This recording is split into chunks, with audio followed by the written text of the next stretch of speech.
With permission, Mr. Speaker, I would like to make a statement on the Government's ongoing work to secure a Brexit deal that honours our commitments to the people of Northern Ireland, commands the support of Parliament and can be negotiated with the EU.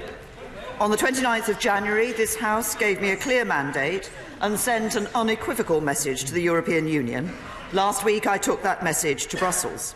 I met President Juncker, President Tusk and the President of the European Parliament, Antonio Tajani, and I told them clearly what Parliament wanted in order to unite behind a withdrawal agreement, namely legally binding changes to the backstop. And I explained to them the three ways in which this can be achieved. First, the backstop could be replaced with alternative arrangements to avoid a hard border between Northern Ireland and Ireland. Yesterday, my Right Honourable friend, the Secretary of State for exiting the European Union, met with Michel Barnier to discuss the ideas put forward by the Alternative Arrangements Working Group, comprised of a number of my honourable and right honourable friends. I am grateful to that group for their work, and we are continuing to explore their ideas. Secondly, there could be a legally binding time limit to the existing backstop. Or third, there could be a legally binding unilateral exit clause to that backstop. Given both sides agree we do not ever want to use the backstop, and that if we did it would be temporary, we believe it is reasonable to ask for legally binding changes to this effect. Mr. Speaker, as expected, President Juncker maintained the EU's position that they will not reopen the withdrawal agreement. And I set out the UK's position, strengthened by the mandate that this House gave me, that this House needs to see legally binding changes to the backstop, and that can be achieved by changes to the withdrawal agreement. We both agreed that our team should hold further talks to find a way forward, and he and I will meet again before the end of February to take stock of those discussions. So our work continues. The Secretary of State and the Chancellor of the Duchy of Lancaster are today in Strasbourg, and last week the Attorney-General was in Dublin to meet his Irish counterpart. And following my own visits to Brussels, Northern Ireland and Ireland last week, I welcomed the Prime Minister of Malta to Downing Street yesterday, and I will be speaking to other EU27 leaders today and throughout the week.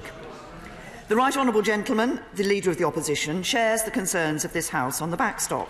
I welcome his willingness to sit down and talk to me, and I look forward to continuing our discussions.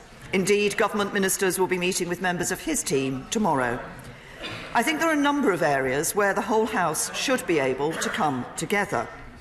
In particular, I believe we have a shared determination across this House not to allow the UK leaving the EU to mean any lowering of standards in relation to workers' rights, environmental protections or health and safety.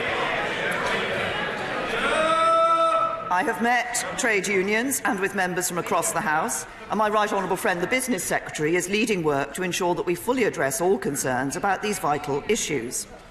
We've already made legally binding commitments to no regression in these areas if we were to enter the backstop, and we are prepared to consider legislating to give these commitments force in UK law.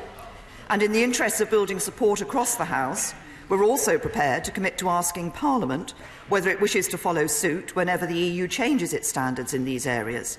And of course, we don't need to automatically follow EU standards in order to lead the way, as we have done in the past under both Conservative and Labour governments. The UK has a proud tradition of leading the way in workers' rights.